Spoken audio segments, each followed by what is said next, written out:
Whoever you are, we welcome you. Wherever you come from, we welcome you. Whomever you love, we welcome you.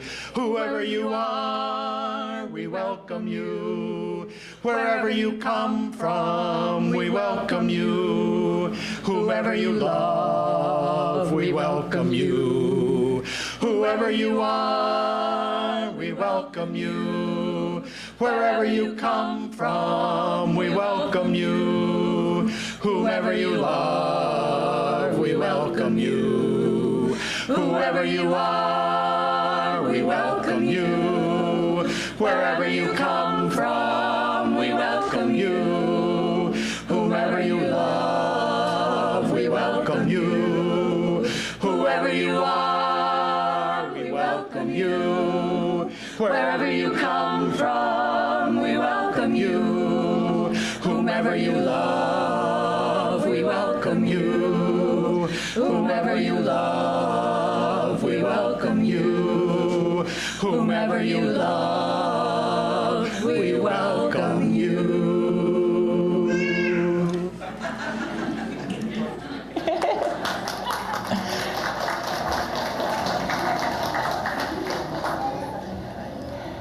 Good morning and welcome.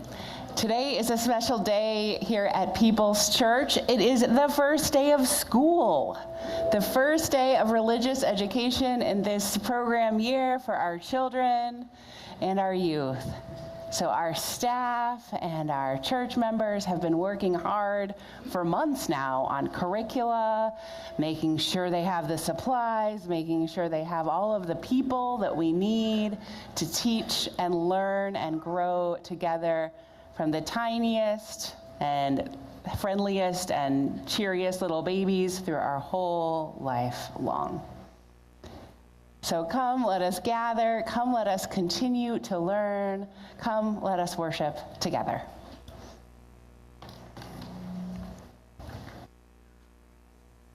Good morning. My name is Laura Boltman. I am a member of the Sunday Services Committee and also a member of the board. Welcome to you, old friends and new, young and old. You are an essential part of our celebration today. Whether today is your first or your 1000th Sunday in our midst, we are stronger because you are with us. We are one people of many beliefs, many origins, many sexualities and genders. We are all growing, all learning, all loved. Together, we affirm that this day and our being together can make each of us braver, more compassionate, and wiser than when we woke up this morning. We are all welcome here.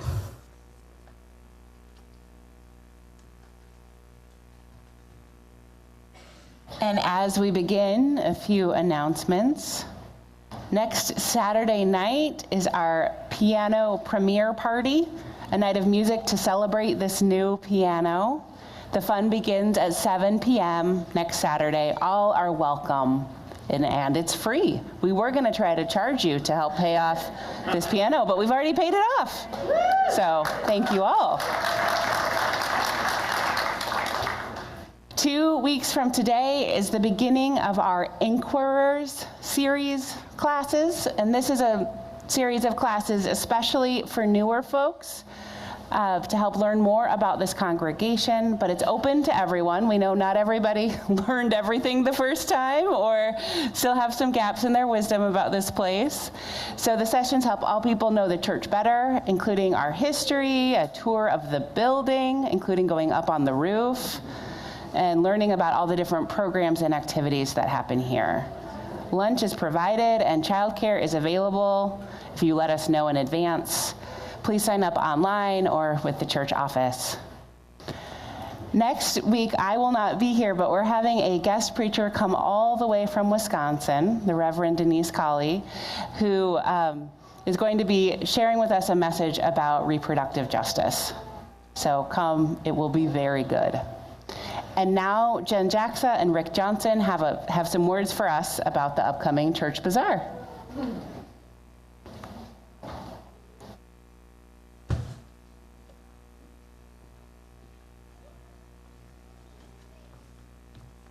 Good morning, people's people. Morning. As Rachel mentioned, I'm Jen Jacksa, and my friend Rick here and I are here to show on behalf of the Holiday Bazaar team. So as you can see, you've probably guessed that we're bringing back the 25 for 25 yard sign promotion. So what we're looking for is your support in purchasing one of these babies for your yard for just $25 to help us get more locations for our promotional signs, but also just expand the reach of the people and hopefully draw more people into our event. So we're looking for that help from you, but we're also really excited that this year our artists and vendors are also willing to help to promote the event by placing a sign at their home or at their studios. So if you're already thinking, hey, I have one of these signs already, I don't really need one, or gee, I don't get much traffic in front of my house, then this is your opportunities to still contribute to the cause and buy a sign and donate it for one of our wonderful artists and vendors to be able to help to promote this event that helps us to raise a lot of money for the church, but also helps them in their livelihood from the event. So just to do this, all you have to do is go to the link in the newsletter and click on that and sign up to buy a sign, or stop by. My husband Wayne and I will be out at the table after service if you'd like to sign up for one there. And while you are at it, do not forget to sign up for one of the pasty making sessions upcoming towards the end of October. So we really want to be able to get as many of those slots filled before those dates. So I appreciate that, and I also appreciate all the help from my partner Rick here. Thank you.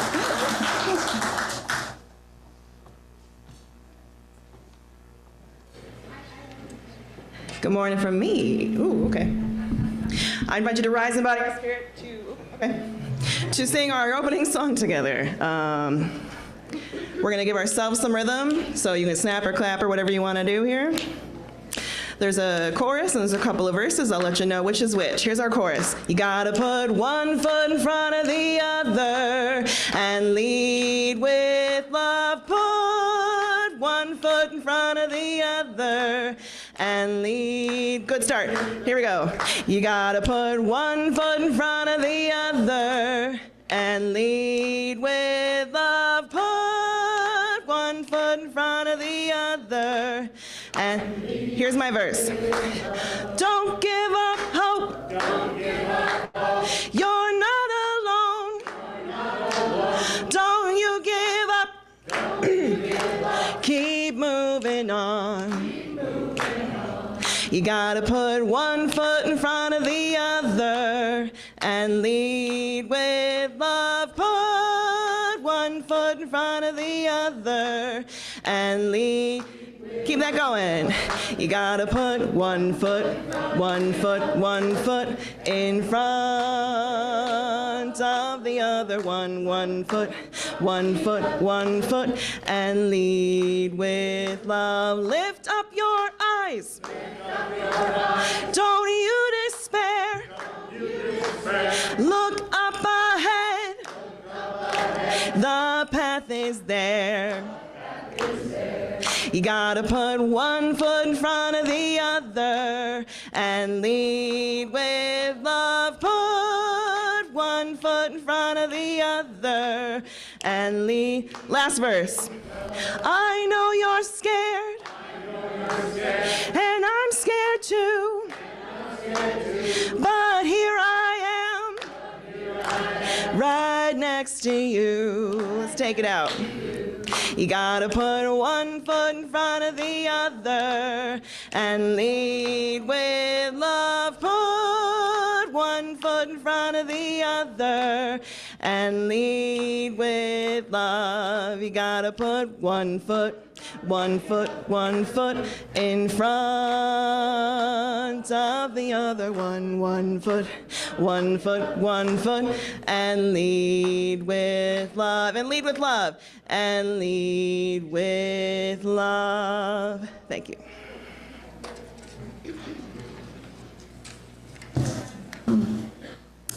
I'd like to invite Reagan up to light the chalice, please. If you are on Zoom and you're lighting a chalice at home, you are encouraged to type in the chat box, "A chalice is lit in your neighborhood or city or street." We celebrate that we are all sacred beings, diverse in culture, experience, and theology. We covenant to learn from one another in our free and responsible search for truth and meaning. We embrace our differences and commonalities with love, curiosity, and respect.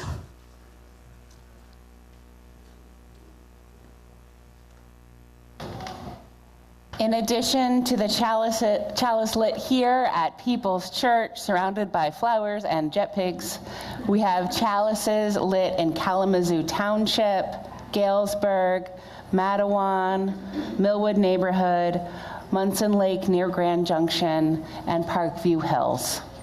What a gift it is to be together in time, even when we are not together in the same place.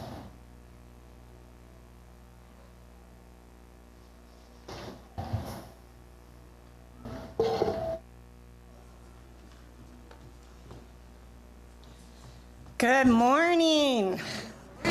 I'm so excited to be here on this phenomenal day where we are kicking off our religious education program for the year. We have 85 kids registered for our program and 20 RA teachers. So this is exciting. We're like half our pre-COVID days, but we're slowly but surely, engaging more and more youth again post-COVID and families.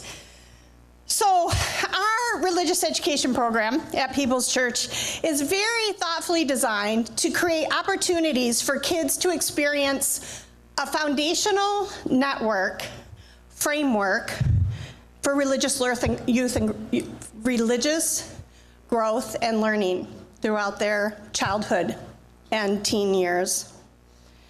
At People's Church, we offer a pillar program that includes a wide variety of subjects that rotates annually, including peace and social justice, Unitarian Universalist values, our Jewish and Christian heritage. And this year, we are offering our world religions curriculum pillar. These are all offered about 7 years apart so that each child and youth can experience each of them twice as they grow at different age and developmental levels. Our aim is to provide our kids with opportunities to learn, to grow, to question, explore, connect with each other with this broad foundation to foster thoughtful, kind, informed, spiritually mature young adults and adults. It is very rare to experience a religious education program that includes thoughtful engagement with a wide variety of world religions. Other than Unitarian Universalists, very few other churches offer this jewel of a program that we are offering this year to our young people. And we live in an increasingly busy world with so many demands on our time. As with everything that we do in life, we get out of things what we put into them. And the more consistent the participation, the richer and the more meaningful the experience for everyone. It is fantastic that we have so many youth make the commitment to participate in this enriching program together this year. When we gather each week at People's Church in sacred religious community, We work to try to be the best people that we can be, to remind ourselves of what's really important in our lives, to practice living in right relations with ourselves, with each other, with the earth. We work together to build beloved community with more peace, with more justice, with more environmental sustainability for all beings on this planet. Our children and our youth watch us. They learn with us. We provide the models for them. We want them to practice with us, with all ages, in intergenerational community, together to work towards these endeavors. I'd like at this moment to invite our 7th through 12th graders to come up front and stand on the steps.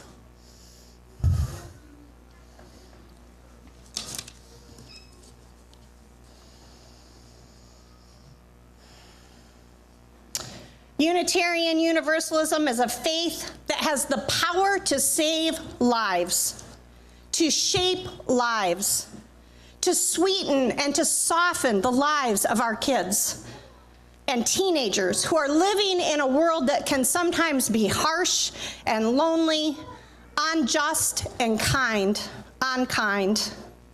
We hope that their religious education experience at Peoples is a constant and a comfort, a place that holds them in love and gives them strength as they navigate their complicated lives. A time of rest, respite, refueling, a scaffolding that holds them as they grow, a solid foundation. This group is embarking on a journey together using a new Crossing Paths curriculum that includes monthly visits to different houses of worship. The tagline for this journey is many paths, many mountains. And the curriculum is filled with mountaineering symbolism. So as a result, we are gifting each of these youth a heart-shaped carabiner as a tool for their journey ahead. So Rachel's going to distribute one to each of our youth so that they have some of the tools that they need in their toolbox to help them learn, grow, explore, connect, question. And because they're doing something really special, we are going to, as a whole congregation, send them off on this mountaineering journey with all of our blessings. So as they are receiving their carabiner, I want you to think of what blessing that you would like to give to these youth as they embark on this amazing year of discovery and learning and growth. And when they're done getting their carabiners, we're gonna shout out our blessings kind of like a wave. So I'm gonna start on this end and I'm point to you and you will shout your blessing to the youth. And the youth are gonna wanna put your hands up so you can catch all of these blessings to take with you on your journey.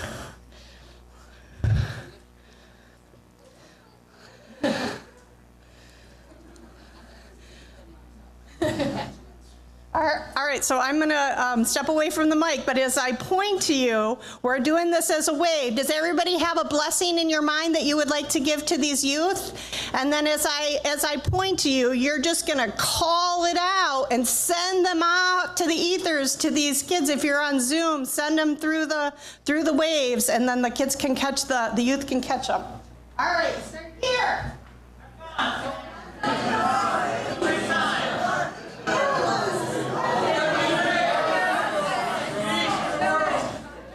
Discerning mind. Blessings to you. Perfect.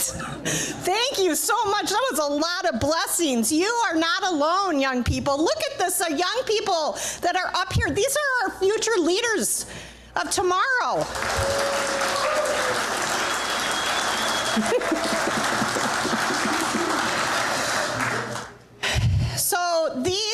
these young people are heading off on this journey, and as you do this, we want you to know that you are not alone. You are held and you are supported by this community of all ages, and you are an integral part of this congregation.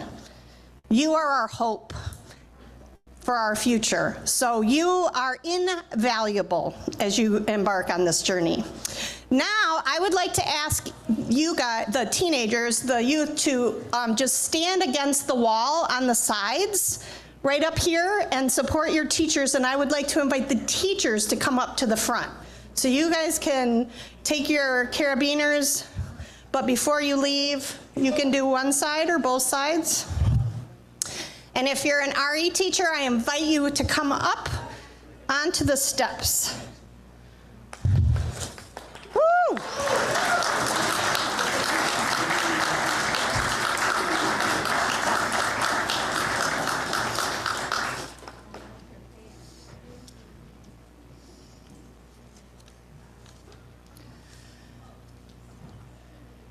I want to start by saying thank you to this group of people who said yes to answer the call to serve our young people this year.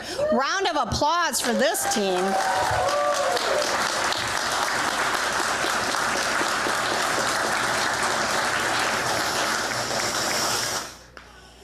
We can't do it alone. It takes a whole community to raise our kids with this kind of foundation, to raise our children, to raise our teens, to be there for each other. We need each other in this community, and it is a blessing that we are here.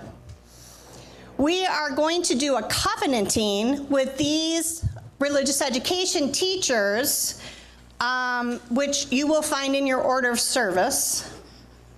If you didn't bring your order of service up with you, someone will... It will be on the slide if you brought your glasses.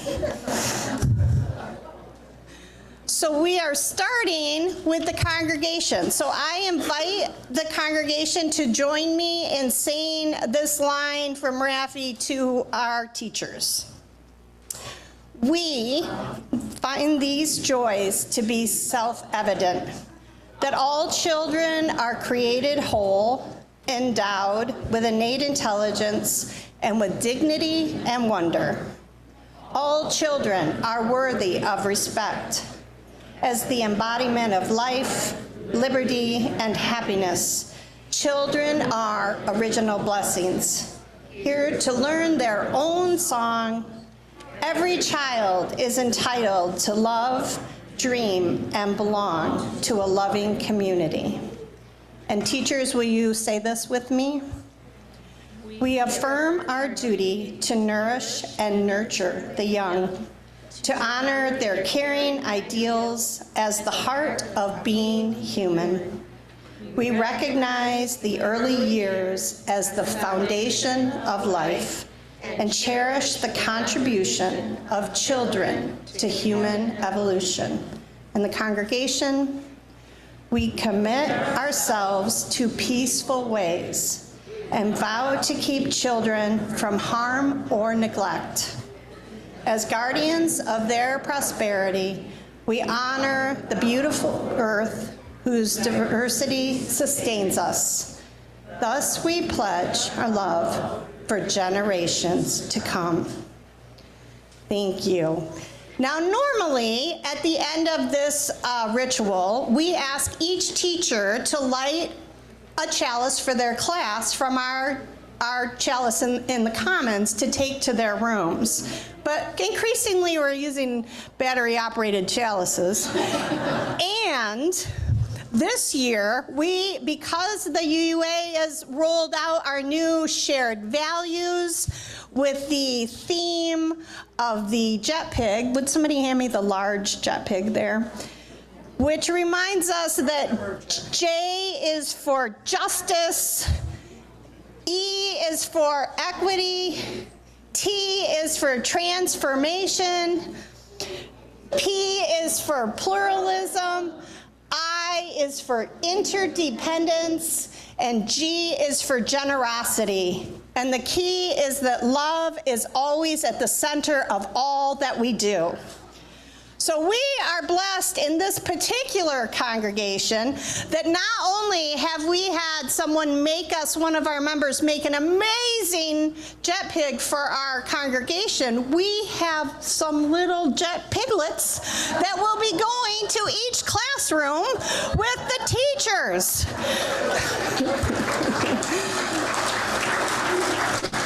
Thank you, Laura Boltman.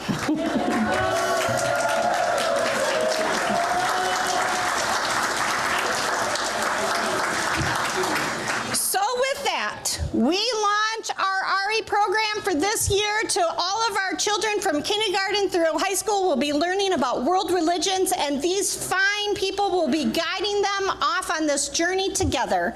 So I invite each class to take their jet piglet, or you could call it J Piglet, which has love at the center, or you could call it a Jiggle Pet, which also has love at the center. There are so many fun options for our acronyms, for our mnemonic to remember our values. Diane, would we be able to do maybe a rocket countdown and launch our jet pigs that way? Yes! What should we start on? What Let's number? Start at 10, because that's... And then we are going to head off to our classes. 10, 9, 8, 7, 6, 5, 4, 3, 2, 1.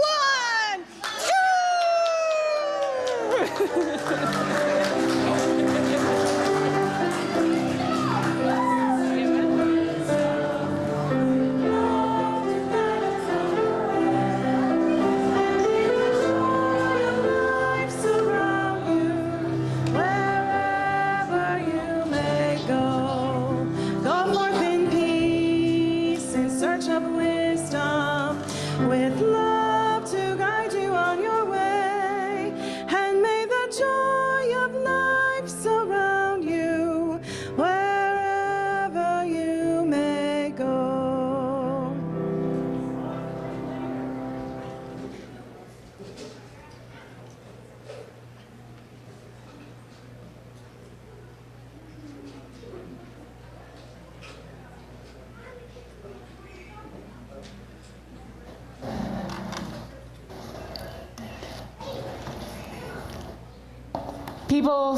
People are generous people in so many ways. About a year ago, one of our youth stood here and talked about how for his Eagle Scout project, he wanted to revitalize our church labyrinth, which is out on the grounds right that way. And you all showed up and supported him and gave money and gave time, and it is a beautiful labyrinth again. And as I sit in my office, often I see people, sometimes some of you that I know, sometimes people that I don't know, wandering through the labyrinth, engaging in a spiritual practice. And what a gift it is, both for us and for the community, to have that beautiful patch of earth that so many in this church work to maintain as a place to connect with what is most important. So this is the moment where I encourage you to continue to be the generous people that you are and support the work of the church in all of the ways that you do. The offering will now be received.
Please join me in giving thanks.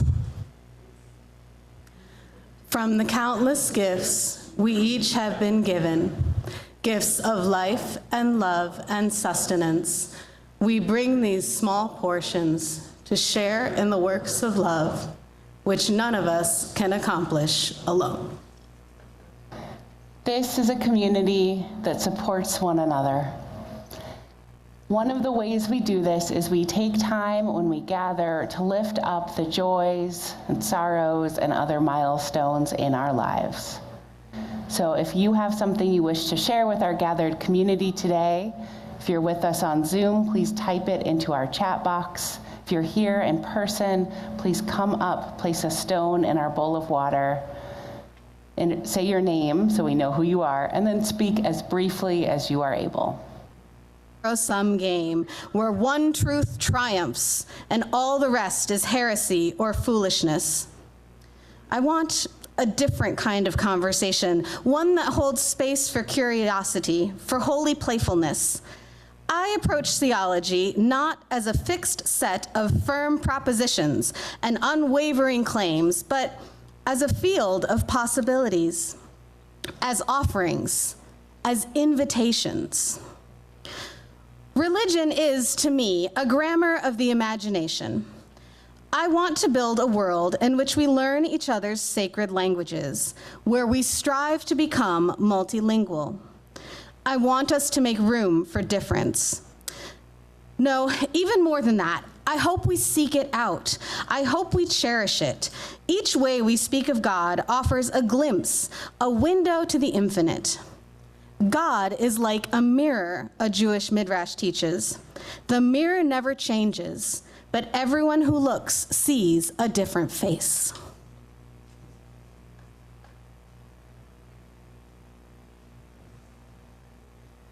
Our second reading today is a poem by Tom Hennon, who's a white male poet and wildlife technician from Minnesota. Looking for the differences. I am struck by the otherness of things rather than their sameness. The way a tiny pile of snow perches in the crook of a branch in the tall pine, away by itself, high enough not to be noticed by people, out of reach of stray dogs. It leans against the scaly pine bark, busy at some existence that does not need me. It is the difference of objects that I love, that lift me toward the rest of the universe, that amaze me, that each thing on earth has its own soul, its own life, that each tree, each clod of mud is filled with the mud of its own star. I watch where I step and I see that the fallen leaf, old broken glass, and icy stone are placed in exactly the right spot on the earth, carefully, royalty in their own country.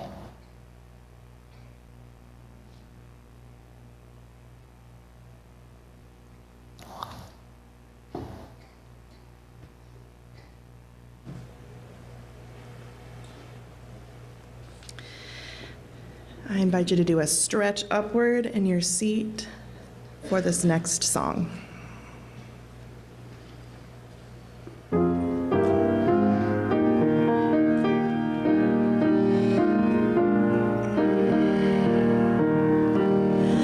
We would be one as now we join in singing our hymn of love to pledge ourselves anew.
We are a mosaic-making people.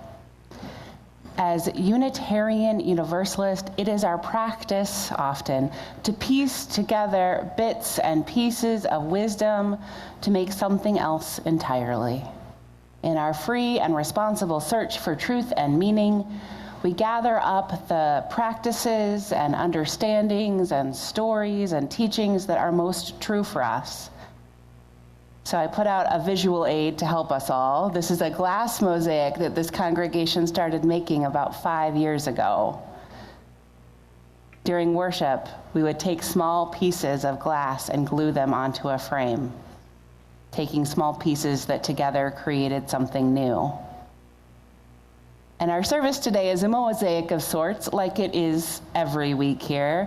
We have wisdom from a Jewish disability theologian, contemporary poets, the children's musician Raffi, and a hymn tune that was written first as a Finnish protest in support of freedom of the press.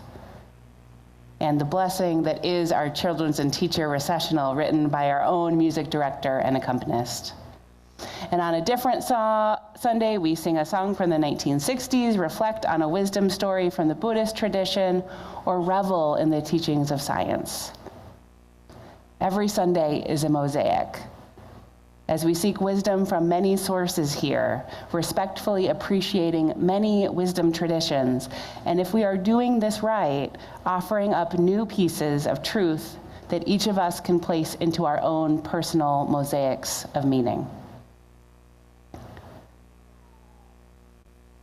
As Laura read, as Reagan lit our chalice today, we celebrate that we are all sacred beings, diverse in culture, experience, and theology. We covenant to learn from one another in our free and responsible search for truth and meaning. We embrace our differences and commonalities with love, curiosity, and respect. This is the pluralism of our values, the P in our jet pig, if you need that mnemonic. So what is in your mosaic of wisdom? Here's what's in mine. I answer questions about how we got here by turning to science, the real-life miracle story that is evolution.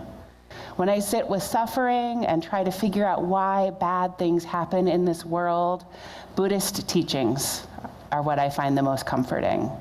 My ethics are guided by my mystical experiences, those moments of deep knowing that everything is precious and we are all connected. There are lines of poetry that I hold in my heart and that come to mind when I need them. Joy and woe are woven fine. You must love your crooked neighbor with your crooked heart. My spiritual practices are a mishmash of a Hindu meditative practice I learned in my Unitarian Universalist youth group, Christian prayer practices I learned in a Christian seminary, and contemporary mindfulness practices. It's a lot, right? It is kind of a mishmash of things. And I expect and hope to be adding and removing and replacing parts of this wisdom mosaic for as long as I live. We are a people who live and grow and change our mind religiously. It is part of what we do here. We know that our mosaics are not fully done. This continual search and adjustment and discovery is a core faith practice here. And I love that I can stand here and tell you how I best understand the world without expecting any of you to have the same answers. Hoping that you don't have the same answers, because it is so much more interesting when we don't. We learn from each other in these richness of our differences. Each of us bringing our own pieces of wisdom and creating mosaics together in community. Here we have a core of stories and songs and rituals and practices that shape our life together. So we all bring our own mosaics and we create mosaics. So today, we sung our children and teachers off to their first Sunday of religious education for the program year. We bid them to go forth in peace in search of wisdom. And as Diane told us, their search for wisdom will be learning about the world's religions this year. We hope that this exploration will serve them in several ways. Learning about other religious traditions helps us all become better friends, better family members, better allies to people who practice other faiths. Their understanding of other traditions will help them live with more kindness and empathy in this world. They will have the basic vocabulary of others' religious language. Not fluent yet, but the basic vocabulary.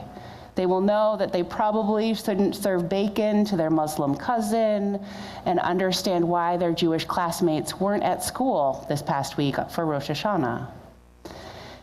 This knowledge of other people's faiths helps us be good neighbors in this world. But that's not all this program is. It's not an interfaith etiquette program, as valuable as that is. We hope our children find additions to their own mosaics of wisdom. We hope there will be practices and stories and teachings that will help them make sense of this world and live with more integrity. While we hope we are raising lifelong Unitarian Universalists here, that is my deepest hope for our children, is that they will all be within Unitarian Universalism. We want them to do this learning and searching because that is how you are a Unitarian Universalist. We are searchers and mosaic makers. And perhaps a youth will find a tradition that helps them make sense of the world and live with integrity better than we do right here. And what a gift to discover that alongside your religious community. And even if their path takes them into a new community, we're not a people who would be casting them out. Dual belonging is something we do here. People's Church has Buddhist Unitarian Universalists, Christian Unitarian Universalists, Hindu Unitarian Universalists. We don't expect only one membership card, right? Collect them all if you want to, if that's what makes sense. We do not expect this to be your only religious community. For many of us, it is, and that's great too. You're not doing it wrong, just there are many ways to do it right. So while our children and youth are learning from other traditions this church year, I want to invite everyone to do the same. So if you have an order of service handy, you'll see that I've included some optional homework on the back. So it's go, read, and talk are the categories. Again, optional, but encouraged. So go to faith communities, visit and learn.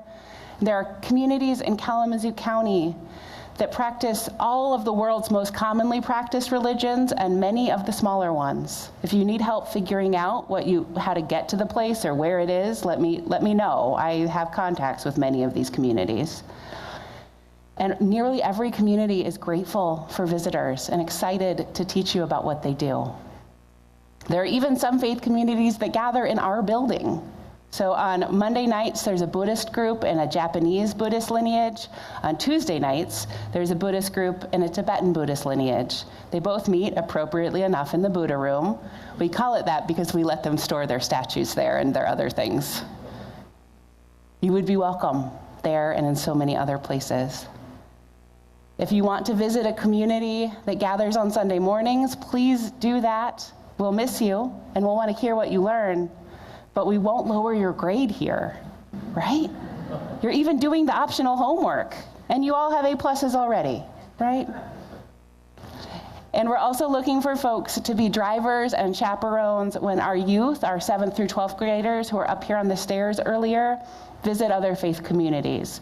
So if you like the idea of going with a group and getting to see what the youth experience and listen to their questions, please be in contact with Diane Melvin, our Director of Religious Education. We're always looking for more people to help transport our teens for that. So also in your optional homework, I listed a few books and a few conversation starting questions. The books include the World Religions book that undergirds the curriculum for our 7th through 12th graders. There's also a collection of sacred texts and a memoir by a Christian teacher of world religions at the college level.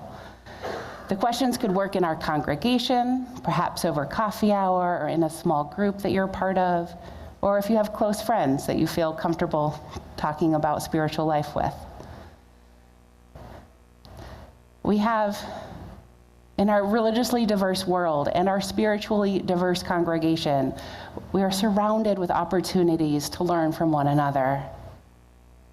It is such a gift. Let's search freely and responsibly together.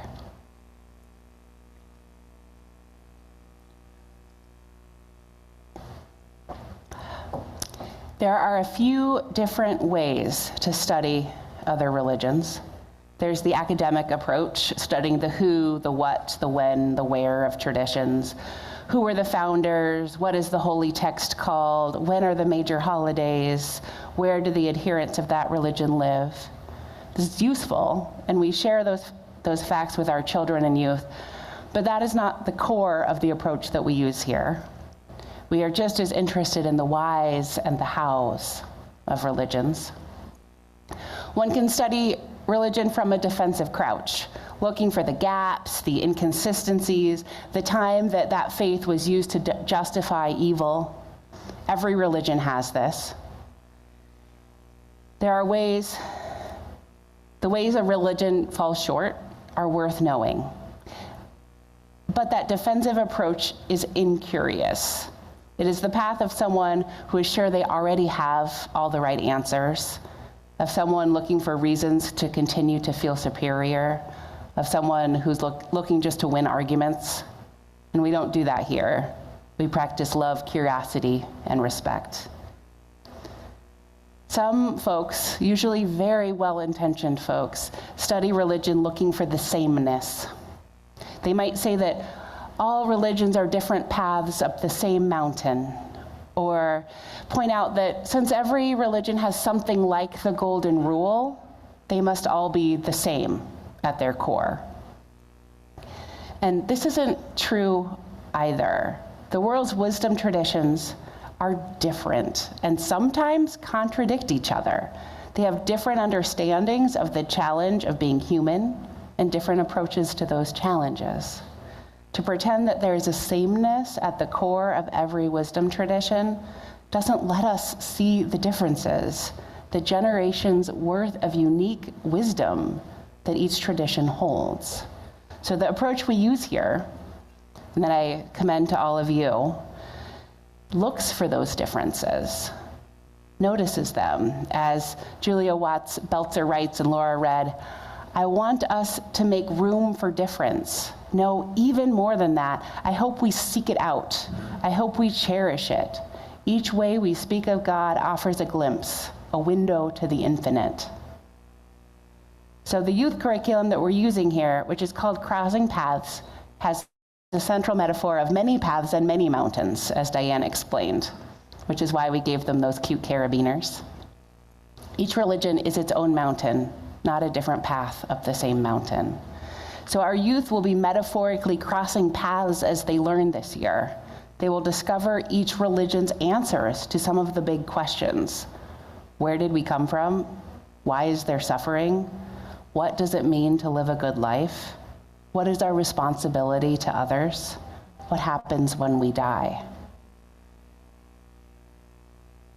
There are different answers to these questions that don't reconcile. And there's something that we're asking our children, especially our older youth, to have the spiritual maturity to sit with that reality.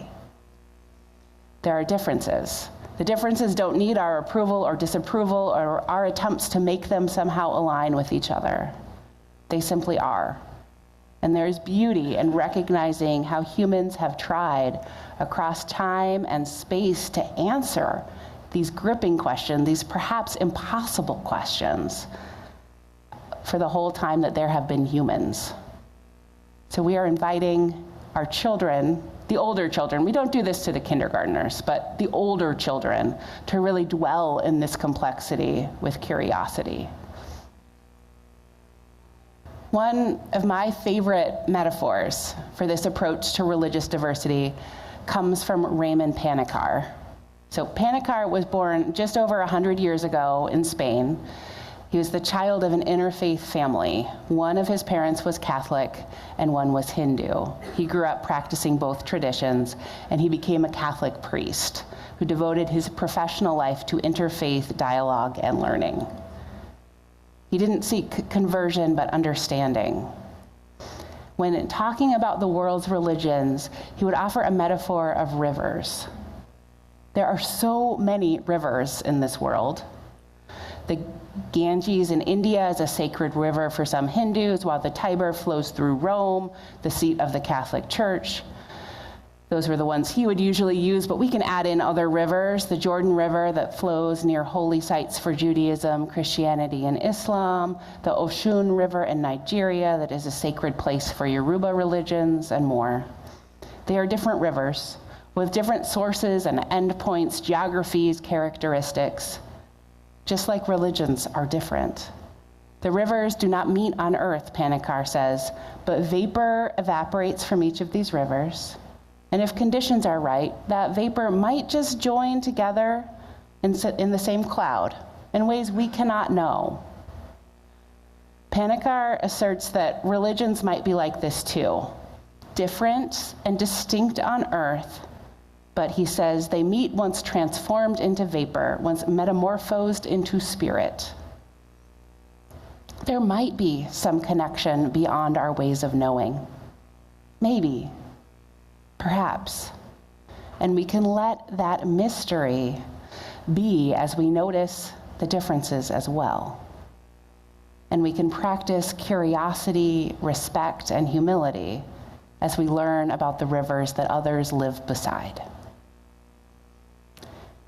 So as we gather, most of us in the Kalamazoo River watershed, may we seek understanding of our religiously diverse world and spiritually diverse congregation, not by trying to make everything the same, but not by seeking to win arguments, but by practicing curiosity, love, and respect.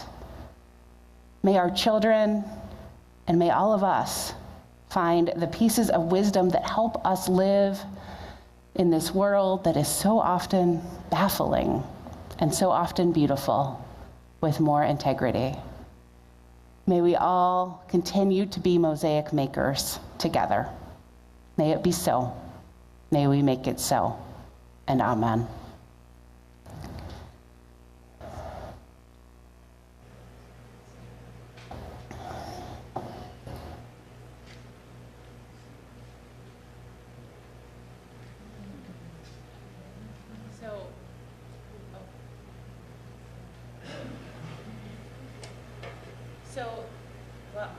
No, there we go. Thanks, Reed.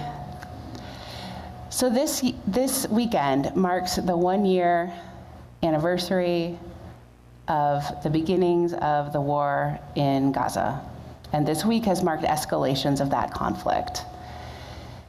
And I don't know what there is that I can say that makes any more sense of this awful, awful conflict, with war crimes all over the place and our country complicit in so much of it. But I do know that we can sing, and that counts for something. Maybe not enough, but it counts for something. So this is a tune, as I said earlier, that was written by a Finnish man at a point when his country was controlled by the Russian Tsarist Empire. And it was a song without words in support of freedom of the press of an oppressed people. And it has become a song that many people sing in many moments when we yearn for a greater peace in this world. So may we join our voices in song and then join our actions in trying to make this world more peaceful than it is. Let us sing. Please rise and body your spirit.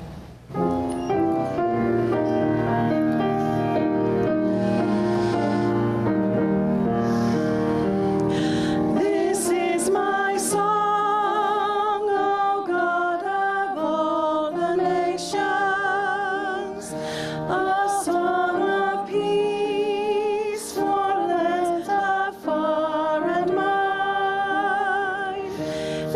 is my home.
So may we go out into this hurting world, seeking understanding, seeking wisdom, and seeking peace, and letting all of that inform our actions.